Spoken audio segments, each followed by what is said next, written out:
to know if they say, we're going to do this, so that you can say, hold up, like, do they have to get approval from you before they go and do whatever they plan to do? Yes, that is correct. Okay. The way that we operated last time with the bond construction management team, the project managers worked with all of the schools. The schools could not spend that money without going through construction management. We would help them as far as scoping out the project, as far as the timing of the project. And then, you know, when they were ready to make that purchase, it went through construction management. Okay. That way we made sure they didn't overspend, you know. And so all the funding, all the purchases actually went through construction management. And then you would also help with the economies of scale, because Mr. Gregory was talking about if several schools wanted to buy furniture, for instance, you would. That is correct. Right, so- Yeah, we did the same thing last year. We actually did one RFP for furniture, for student desks. We tried to standardize throughout the district so that we didn't have, you know, folks buying the latest and the greatest, and then finding out a year later that they didn't like it, you know. So Right. we hope to try to keep that standard within the district, something that will last long, and so we try to guide the process. Thank you. I'm just curious, how can you make sure that the Liberty High School carpet in the cafeteria is 30 years old? I know. It's 30 years, and it doesn't look bad at all. It does not look bad at all. It's 30 years old. Great maintenance. Okay, there you go. Mr. Stevens, could you walk me through, and I know maybe I'm getting ahead of myself, but I think this is valuable information. Could you walk me through, from a school standpoint, we pick an elementary school. We know that we're building an elementary school. Don't know which one yet, but we know we're building an elementary school for sure. What would that contracting process, how could you walk me through the process? Because I know you did it in the 2001 bond. I remember working on that. Oh, yeah. Could you walk me through what would that time frame be? Because one of the questions everyone's going to ask is, this bond, if it's passed in 33 days, it's passed in 33 days, I know that you start working the next day. Then they're going to want to know, well, when exactly am I going to have a school? If it's the folks that are getting a new school, or folks that if they're getting additions or remodels, when are we going to have that? So could you walk me through, just say on a school or some major projects, what would that typical process look like? How long does it usually take on the contracting side? On the contracting side, normally we would start out with a scope of work, a scope of services. We try to determine what exactly we want to have built, you know, and so we would put together a request for proposal, a request for qualifications, and we would post that. We'd post that at Rocky Mountain Government Purchasing. We'd post that in the newspaper. We'll post it on our website, and we'll give architects and general contractors an opportunity to respond to that. One of the delivery methods that we used last time that was really successful for us was the design build delivery method. With that method, usually we get a team. So we have an architect teamed up with a general contractor. And so now you have all the parties together collaborating up front and hopefully speeding up the entire process. So if we issue the RFP, usually allow for a couple of weeks so that we can get some questions and answers. And then we have submittals of their proposal. They'll submit a proposal to the construction management team is normally who will make up the evaluation team. It's kind of like hiring, you know, a new employee. You know, you make the posting, you get the submittals, the resumes, you get all their qualifications, you get an evaluation team that goes through, evaluates those submittals, then you'll have an interview session. So you shortlist, take the top 3, those who have the qualifications, the experience. They've done this in the past. They've done it in Colorado. They know all the regional building requirements. You know, those are some of the things that we'd be looking for. So once we shortlist, we'd have an interview session, then we would select a team, an architect, along with a general contractor. Usually at that point, we will bring it back to the board, say, hey, here's the team we selected to design elementary school such and such, you know, and then we will enter into a contract with them. So that process takes about 60 days, 45 to 60 days on a larger project. we'll have a lot of interest. We have a lot of interest already. And so then once we have selected the architect and the general contractor, we'll start in with the design advisory committee and try to design a school for that site. You know, there's some possibilities if we can find some architects that have built elementary schools in Colorado that work well, that we might be able to shorten the time frame a little bit. But you know, design will take about, I say, 4 to 6 months to design that. So after that, we're talking Can I construction. stop you just for a second? Dr. Hatchell, I think one of the questions and one of the learning lessons that we had from the 2001 bond was anytime you have more of a unique school, I mean, I think about, you know, our kids went to international, and they went to Antelope Trails, and it was kind of pretty cool for them to walk in, and they went to Antelope Trails. They were like, wow, this looks vaguely familiar. We have a number of schools at, you know, Liberty Rampart, we have a number of schools that are essentially the exact same thing. So, Dr. Hatchell, I guess the question is it a thought process out there to design kind of from the ground up, or do you go out and try to find places that have worked and they work really, really well? I mean, could that compress that? Oh, not could it. I think we all know the answer to that. Would that compress it by how much, or what's your thought on it? Well, that has certainly been our discussions here, that we would pick plans that have been successful across the state, that we can analyze and look at, and then adapt to our needs and our sites. I think that's a great way to go. If you look at, and you're familiar with Douglas County, it's like cookie cutters. They all look the same. Should be. Just essentially, if you go to every First Bank out there, pretty much every First Bank that's on a corner, they, not so much the interior design is not always the exact same thing, but the box is pretty much the same, their MO is pretty much the same that they do. How much time do you think it would shrink? You said 4 to 6 months in the design phase. Right. How much time do you think that would shrink? If Maybe save a couple of months, Okay. yeah. Okay. You still have to site Maybe. adapt. Maybe. Yeah. Maybe. And that's the, I think going 4 to 6 months it's probably, is picking a successful model adapting to us. If we're gonna go from ground zero, then it's gonna extend that. and extend that. You should go like collaborative input, get a number of people involved out of the community. That's what we've done in the past, is use that collaborative model, and, you know, it's worked. It's definitely worked. And then after the 4 to 6 months, then Then we're talking construction time. For an elementary school, we could be talking, 12 months. So the total, we're looking at about, I'd say 18 to 24 months for, from the start of the RFP to completion of the construction for an elementary school. Okay. Mr. Worthing?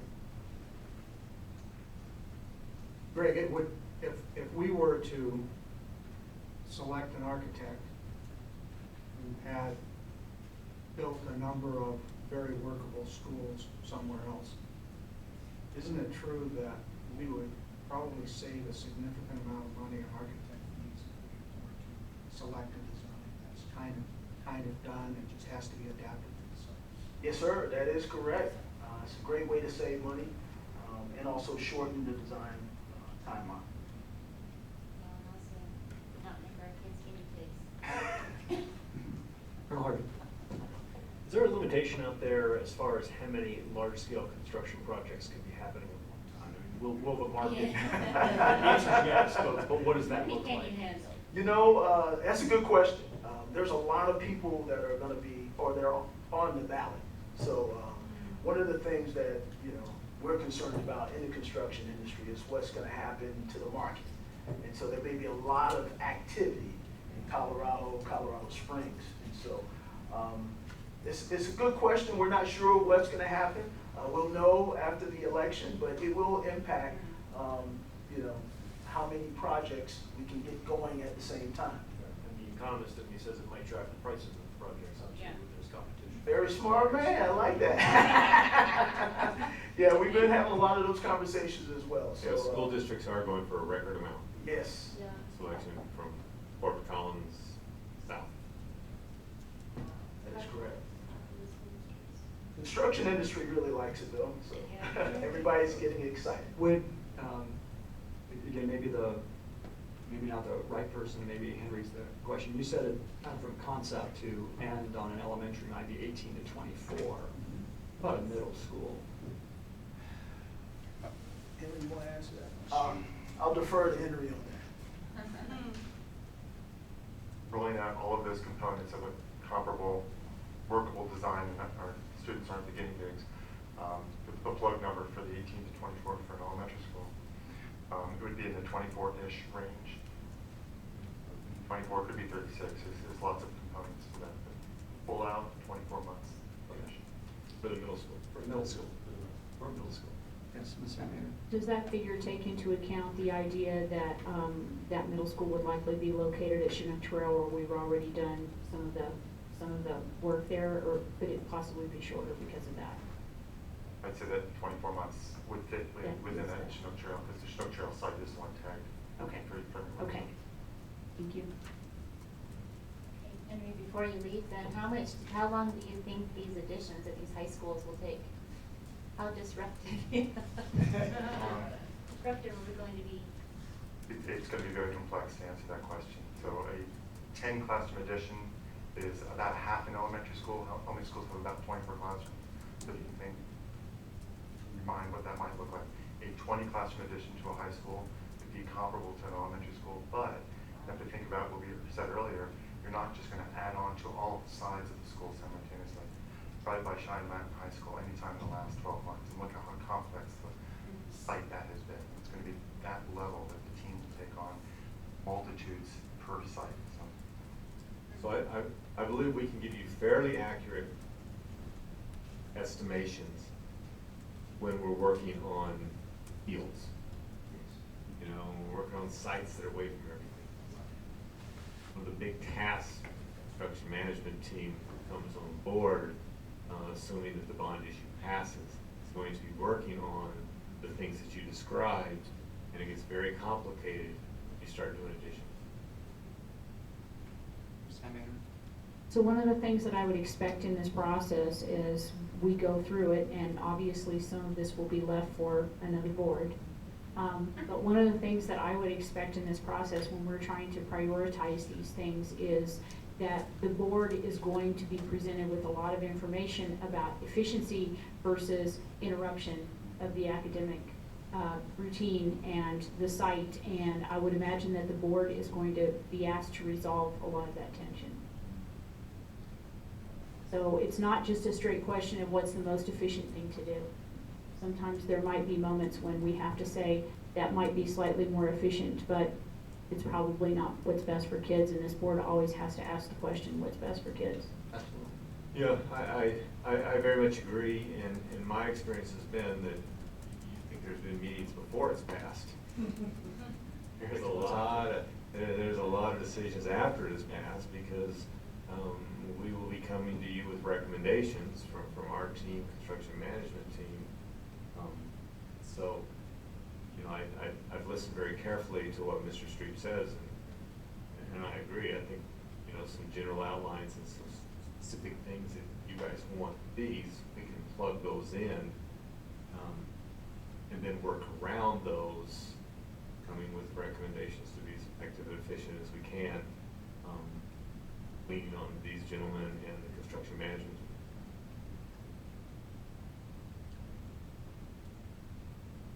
What are the questions? I like that approach. I really didn't want to. Well, I know we're not gonna be able to say this from here. I think, again, general tranche type things, I mean, there are even some constraints. We're gonna have to decide elementary school. We're gonna have to decide really Wolf Ranch or North Fork. We're gonna have to decide that. Yeah, but I think we've got good data to help. Yeah, that's a lot of the rest of the stuff. It's actually pretty easy. When I was sitting here, I made some notes, and it's pretty obvious which ones are needs Yeah. versus wants, which ones can be put off. So what did you come up with? Want me to tell you? Sure. Okay, so, my thought is elementary school at Wolf Ranch needs to be first. Just by looking at this 611 new students at Ranch Creek, just gives you a little bit of panic. Because the school at North Fork, actually, right now, those kids are going to Edith Wolford where there's a lot of room for now. And so that one is not as urgent. I believe, not so sure if middle school is urgent, but probably should be first tranche. The ILC should probably be done Well, right away. even if I can jump in really fast, sorry to interrupt you.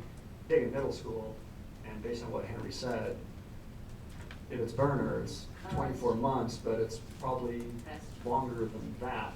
Right. So you talk about, even if you jumped on it in 17, right when the bonds are issued, you start building almost a year later. Right. And so Right. that's one of the hard parts, that we can't be genie and blink our eyes and school pops up. Yeah. So that's, if we look at it from True. middle school, it might be 2020 or something like that, the school year 2020, 2021, or Right. 1920, something like that. Okay, I'm sorry for interrupting you. But there's not as many middle schoolers on this list. The ILC, I think, needs to be started right away because we can't do anything to Challenger until that's done. Thought. The number 8, 9, and 10 should probably all be in the first tranche. Number Oh, 7. the 3 classrooms? Yeah. Number 17 at Da Vinci should probably be right away. Number 27 to 31, that's all the visibility of the entryways. Probably all be done right away. Number 33 at Rock Rimmon should probably be done right away. And then, as Larry said, the student fairness formula can be done right away with the caveats that we said earlier. And then maybe the technology. And that would, from the Have you tech. burned through the 160? I haven't. Yeah. And the tech, what I'm saying. I'm at 140. On the technology, what I I would, did the math. on the technology, what I would say is, let's ask. Let's ask our technology guy. He came and sat through this meeting. Let's let him talk. Andy will talk specifically. Okay. Well, I guess the question is what would that split be over the next Tell us. 3 times? So assuming that the first tranche would give IT roughly $5.5 million. The first thing that we'd be looking at doing is replacing the ERP, which is the Enterprise Resource Planning System. Currently, we use Oracle. That system is getting close to end of life, so we need to start moving on it. That's about a 2-year project for us to do that.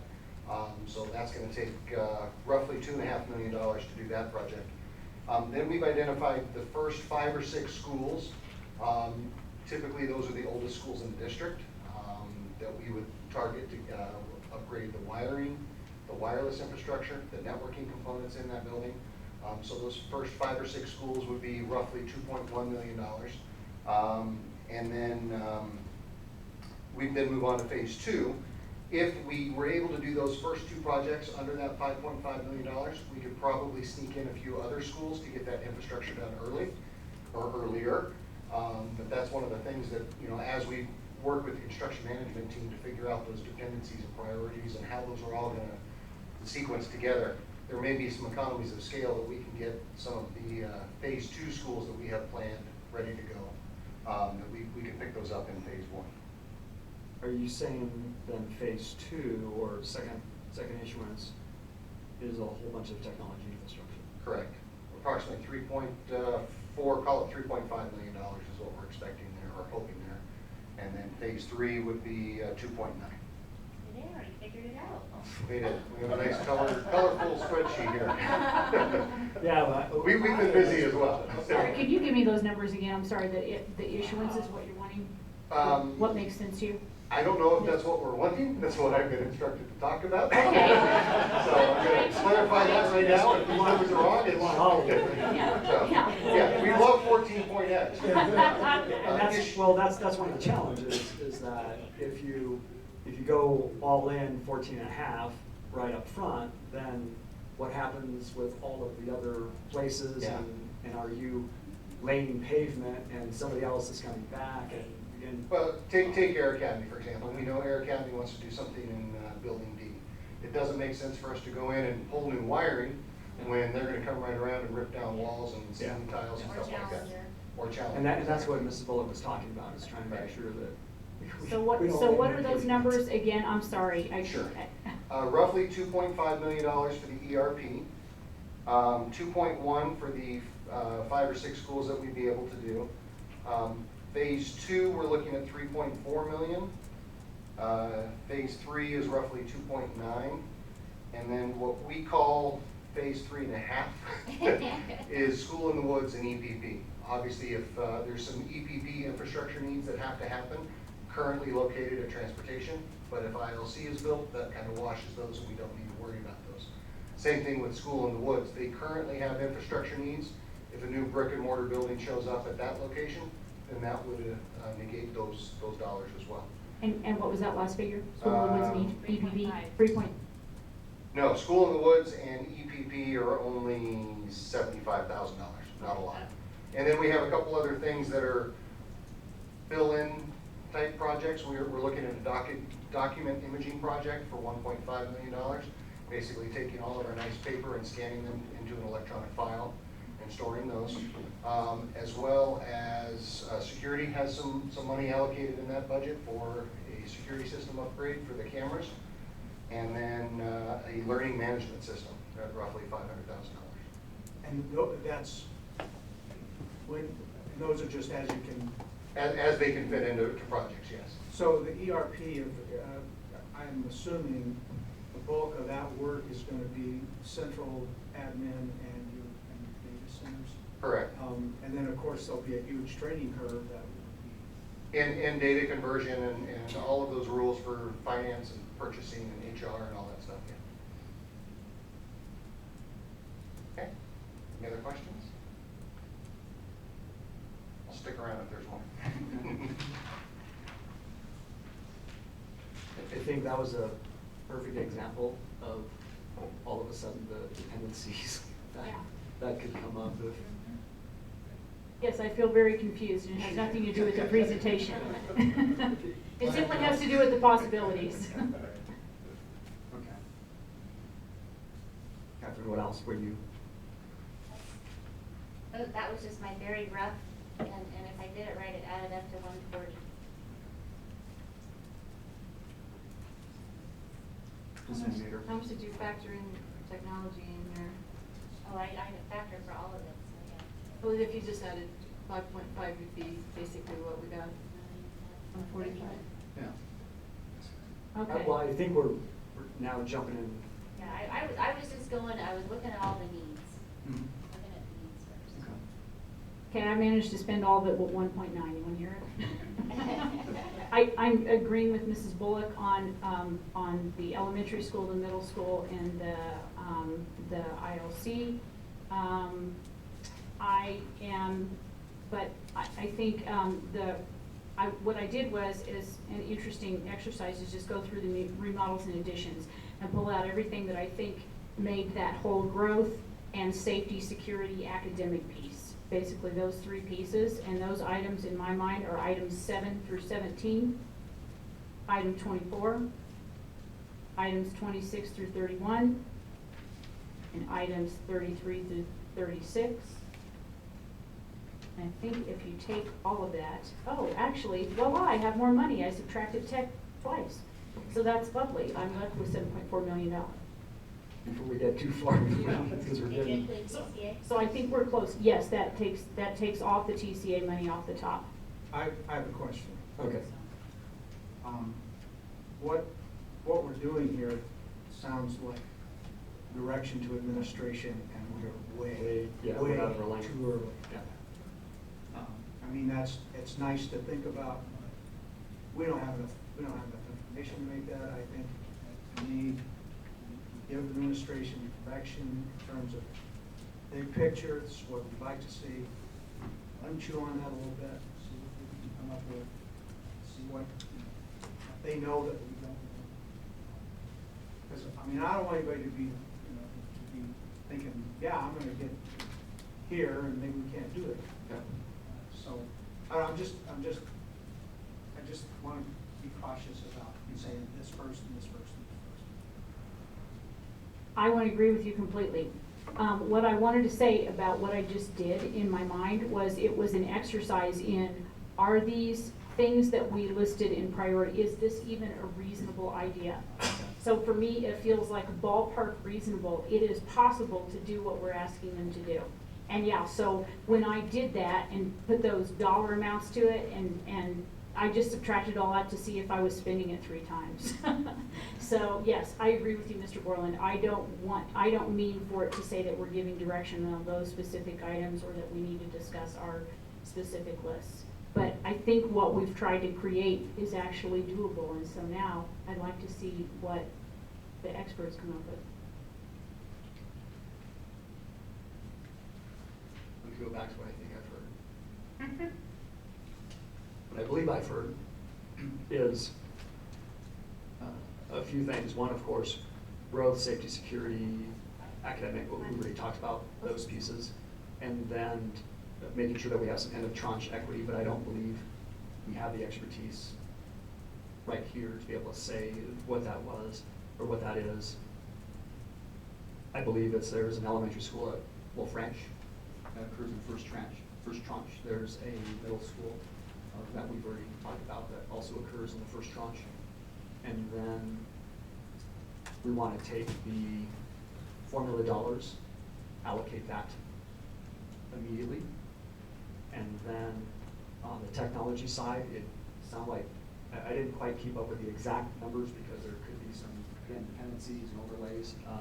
But it seems like there's I think I heard about 5.5-ish first round or so, and then don't know exactly what the second and third ultimately play out are.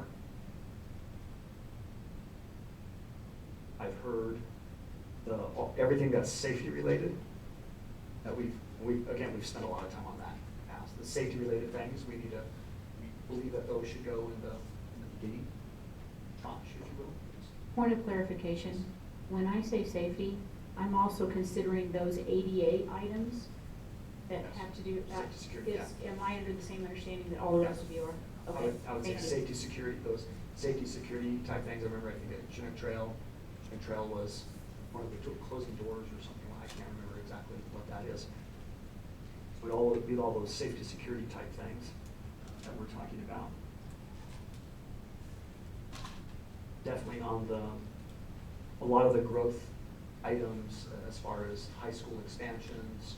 There's quite a few growth things that we need to throw in there, and because we can kind of go all night and start plugging and chugging. I don't think we really want to do that.